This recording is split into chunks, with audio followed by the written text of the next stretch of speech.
La tasca d'un observatori meteorològic consisteix en detectar visualment i documentar l'aparició de qualsevol fenomen atmosfèric, així com mesurar instrumentalment el valor de les principals variables meteorològiques.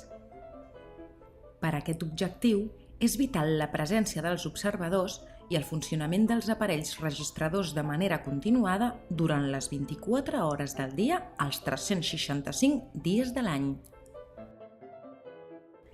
L'anàlisi posterior de les dades enregistrades permet conèixer en detall el clima de la zona on està situat l'observatori. Amb 30 anys d'observació ja es poden emetre els primers informes climàtics.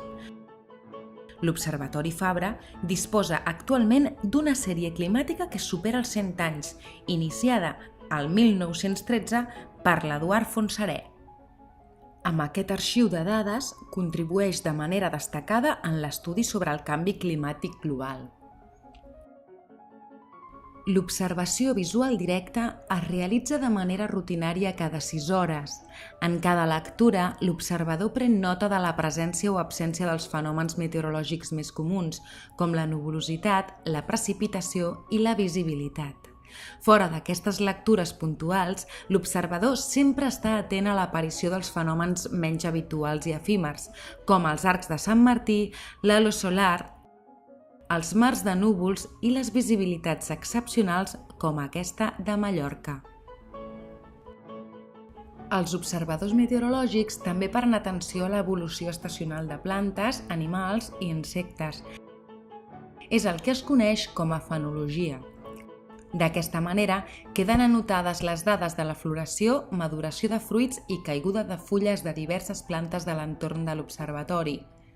El pas de les aus migradores com els falciots i orenetes o l'aparició de formigues i dragons són altres indicadors fenològics.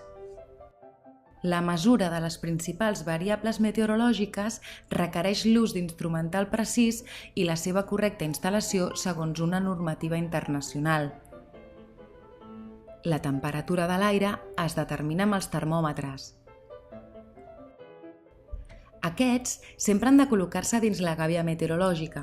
La gàbia meteorològica és una caixa de fusta amb persianes a les 4 parets, situada 1,5 metres sobre el terreny i que proporcionen al seu interior l'ombra i ventilació adequades pels sensors de temperatura i humitat. Si a un termòmetre li toca el sol, marcarà una temperatura superior a la de l'aire. Perquè tots els observatoris d'arreu mesurin en les mateixes condicions, tots han de fer servir un model similar de gàbia meteorològica. La precipitació es mesura amb el pluviòmetre. Es tracta d'un recipient cilíndric que recull l'aigua que posteriorment mesurarem amb una proveta adient. Tant el pluviòmetre com la gàbia meteorològica han d'estar situats lluny d'edificis i obstacles que puguin protegir excessivament els instruments de l'acció directa del vent o de la pluja. Complementant els instruments de mesura directa, l'observatori també està equipat amb aparells enregistradors que inscriuen de forma contínua la variació de principals variables meteorològiques. L'Observatori Fabra, a més, disposa d'una estació automàtica que introdueix permanentment el valor d'aquestes variables a un ordinador.